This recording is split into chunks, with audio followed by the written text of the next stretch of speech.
பழகாய் போடுங்க, பழகாய் போடுங்க.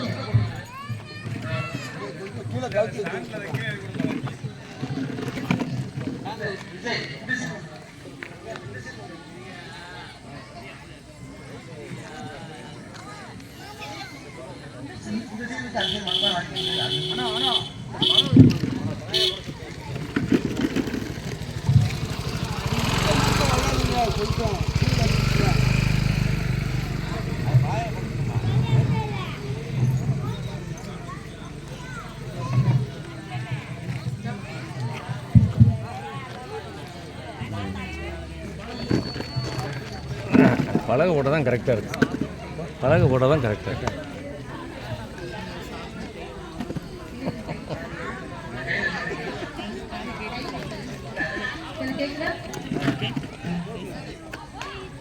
பிறந்த சிறந்த மொழிகளிலே சிறந்தே பிறந்த என் தமிழ் அன்னைக்கு முதல் வணக்கம். என்னை பெற்றெடுத்த தாய் தந்தைக்கும் வாழ்வளித்த கணவருக்கும் என் வணக்கத்தை தெரிவித்துக் கொள்கின்றேன். இன்றைய பட்டிமன்றத்தின் நீதி அரசர் தேவையின் காவலர் பட்டிமன்ற நடுவர் ஐயா அவர்களுக்கும் பேச்சு போர்க்களத்தில் முத்தெடுத்து பல்வேறு பட்டிமன்றங்களை ஆண்டு கொண்டிருக்கக்கூடிய இரு அணி உறவுகளுக்கும் என் வணக்கத்தை தெரிவித்துக் கொள்கின்றேன். மதுரையை ஆளும் மீனாட்சி அம்மன் பெயரை கொண்டு அமைந்த இந்த மீனாட்சிபுரம் மக்களுக்கு என் இணைய வணக்கங்கள்.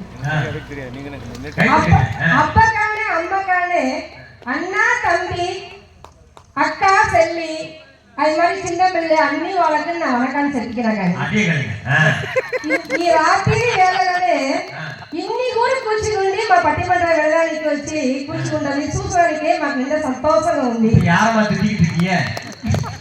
అన్ని వాళ్ళకి నా వనకాన్ని చెప్పుకున్నా కానీ అదే மாதிரி అన్ని వాళ్ళు చేయి పెట్టి ఉత్సాహం చేయండి అప్పుడు మాట్లాడే వాళ్ళకి వచ్చి కొంచెం సంతోషంగా ఉంది. ஒரு மனுஷன் நாய் மாதிரி கட்டிக்கிட்டு இருந்தான், எல்லாத்தையும் கேட்டுச்சா அந்த அம்மா ஏதோ 2 வார்த்தை வயிறு எல்லாரும் கேட்டுட்டாங்க. எல்லாருக்கும் வணக்கம் சொன்னேன் ஐயா. அப்படியா? ஆமாங்க ஐயா. நான் கூட ஏதோ அண்ணி பண்ணி அப்படி சொன்ன மாதிரி இருந்துச்சு கேட்டேன். இந்த பெண்கள் பற்றி இன்னைக்கு பேச, அதாவது ஆண்களா பெண்களா குடும்பத்தின் முன்னேற்றத்திற்கு காரணமானது தூண்களாக இருக்கக்கூடியவர்கள் ஆண்களா பெண்களா? பெண்கள்லாம் என்ன நினைச்சிட்டு இருக்கீங்க? அதை பற்றி ஒரு கவிதையை சொல்றேன் கேளுங்க. பிரம்மன் செய்த சாதனை உன்னில் தெரிகிறது, உன்னை எழுதும் போதுதான் மொழிகள் இனிக்கிறது.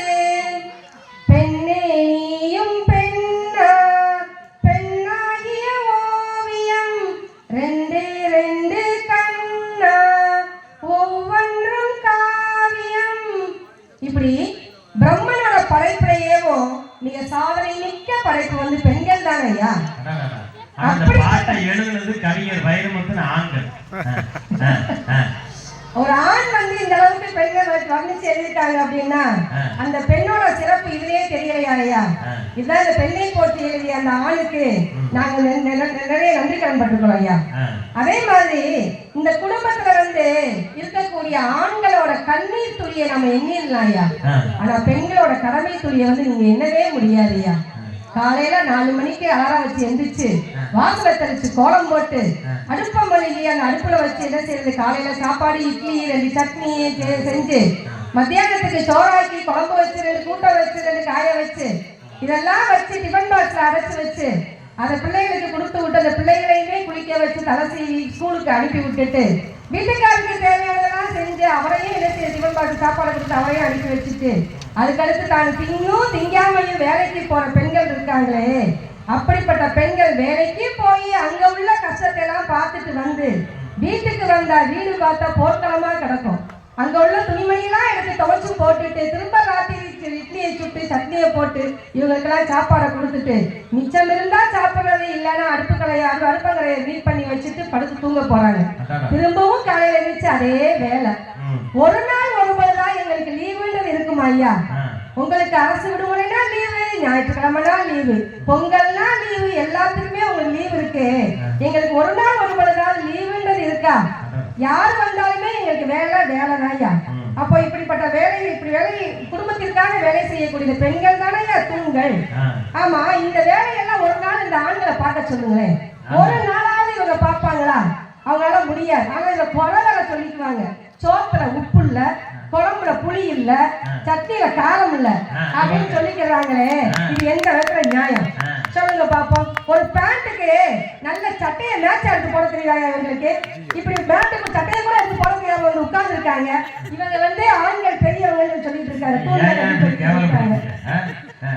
போடும் சட்டையாச்சு நல்ல சட்டையா போட்டு இருக்கலாம்ல. இத்தனை வருஷத்துக்கு முன்னாடி இப்படி கேவலப்பட்டு இருக்கீங்களா? அதே மாதிரி குடும்பத்துல இருக்கிறவங்களுக்கு பார்த்து செய்யறதாயா பொண்ணு. அதே இந்த ஆண்களுக்கு தன்னோட மனைவிக்கு என்ன பிடிக்குமா தெரியுமாயா? இவங்களுக்கு தன் பொண்டாட்டிக்கு என்ன பிடிக்கும் கூட தெரியாதியா? இப்படிப்பட்ட ஆண்கள் எப்படி தூணாக இருக்க முடியுயா? அப்படி ஒருத்த நாட்டம் தான் புருஷனே கிடையாது. ஏன் எந்த பொண்டாட்டியும் குடிக்கிற மாதிரி நடக்கவே முடியாது. அதாவது ஒரு மனுஷன் பொண்டாட்டி சொல்ல கேட்டுக்கிட்டு இருந்தான்னா மனுஷன், பொண்டாட்டி சொல்ல மட்டும் கேட்டுக்கிட்டு இருந்தானா அவன் தான் புருஷன். அதே மாதிரியா இவங்க எத்தனையோ படிச்சு பட்டம் வாங்கிருக்கலாம் ஐயா. இந்த குடும்பம் என்ற படிப்பை படிச்சு பட்டம் வாங்கினது எங்க பெண்கள் மட்டும்தான் ஐயா. அதை இவங்க யாருமே பீட்டடிக்க முடியாதுயா.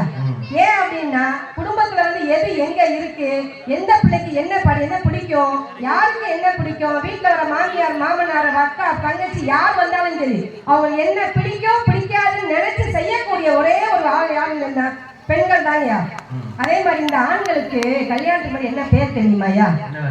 என்ன பேர் கேளுங்கய்யா. தண்டச்சோறு, வீட்டுக்கு வழங்காத, இப்படி எல்லாம் பேரை வச்சு சுத்திட்டு இருப்பாங்கய்யா. எப்போ ஒரு பொண்ணு உள்ள வருதோ வந்ததுக்கு அப்புறம் அவருக்கு என்ன பேர் வரும் தெரியுமாயா? கணவர், புருஷர், வீட்டுக்காரர், குடும்ப தலைவர். ஆமையா, இப்படி எல்லாம் மரியாதை எப்ப கிடைக்கும் அப்படின்னா ஒரு பொண்ணு அவங்க வாழ்க்கையில வந்தாதான் இருக்கும். அதே மாதிரி அவங்களுக்கு இன்னொரு பேர் வச்சு நாங்க கூப்பிடுவோம்யா. அத்தான், அத்தான் அப்படின்னு கூப்பிடுவோம்யா. ஆமையா, ஆனா அந்த அத்தானுக்குள்ள என்ன இருக்கும் தெரியுமாயா? நாங்க போட்டுட்டு வந்த கழுத்துல போட்டுட்டு வந்த டாலர் செயினா அத்தான். அதுக்குதான் அத்தானா? காதுல போட்டிருக்க கம்மல அத்தான். நான் கூட அத்தான்னு பாசமோ சொல்றீங்கன்னு நினைச்சேன். கையில போட்டிருக்க வளையல அத்தான். இப்படி ஒன்னொன்னா அத்தை பேங்க்ல கொண்டு வைக்க போய் தான் அவங்களுக்கு அத்தான்னு ஒரு பேர் வந்துச்சு. இதோட செத்தான். அதே மாதிரி இந்த பெண்களுக்கு என்ன பேர் தெரியுமாயா? கல்யாணத்துக்கு முன்னாடி மகாலட்சுமி, இளவரசி, எங்க வீட்டோட இளவரசி, எங்க வீட்டோட மகாலட்சுமி, எங்க தேவதை அப்படின்னு கல்யாணத்துக்கு முன்னாடி வச்சிருப்பாங்க. கல்யாணத்துக்கு அப்புறம் என்ன பேர் வச்சிருப்பாங்க தெரியுமாயா? தாரம். தாரம், ஆமா தாரம் அப்படின்னு சொல்லுவாங்கய்யா. தாரம்னா என்ன தெரியுமாயா?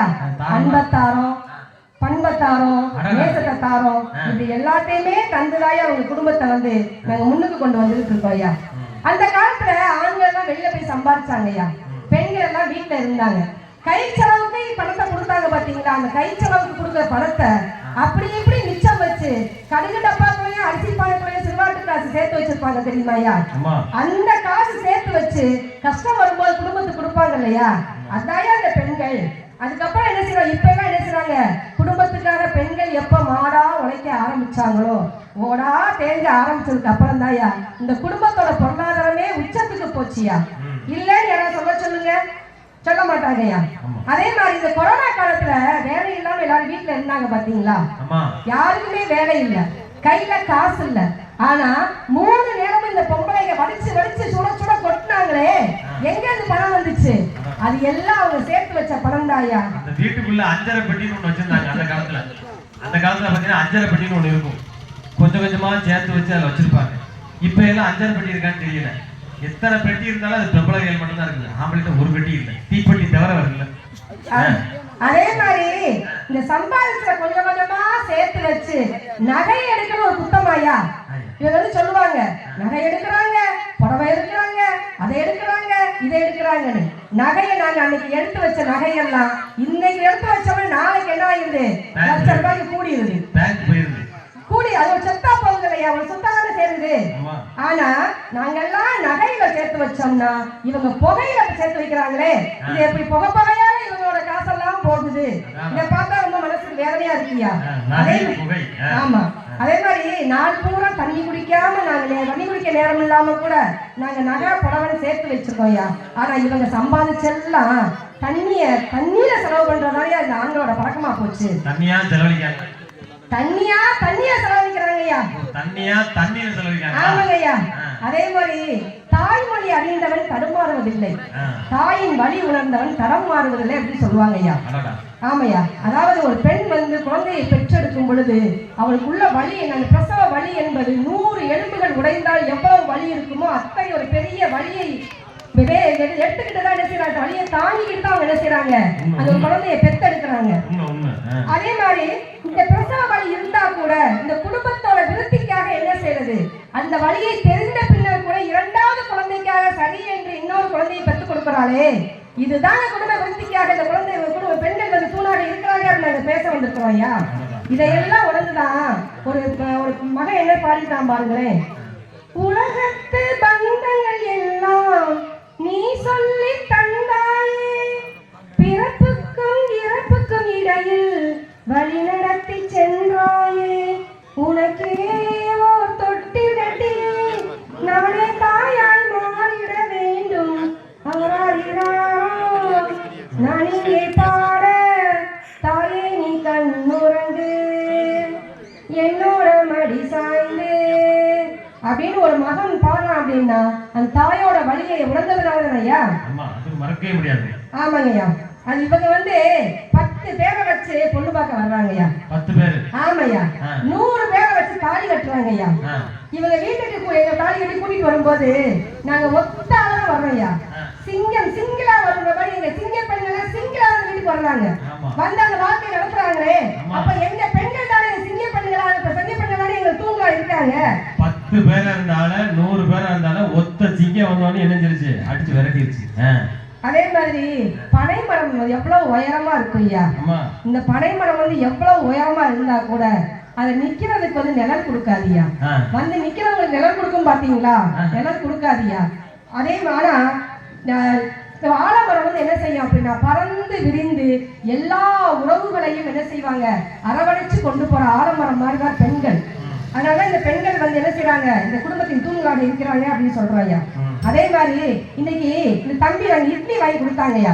இந்த தம்பிக்கு இட்லி பிடிக்கலையா, தோசை தான் பிடிக்கும் அப்படின்றாரு. ஒரு பொண்ணு ஒரு நாளைக்கு ஒரு வீட்டுல 3 ஆம்பளைங்க இருக்காங்க வச்சுக்கோங்க, 2 பையங்களும் ஒரு வீட்டுக்காரர் இருக்காங்க அப்படின்னா 3 பேருக்கு தோசை சொல்லணும்னா குறைஞ்ச ஒரு 20 தோசையா சொல்லணும்.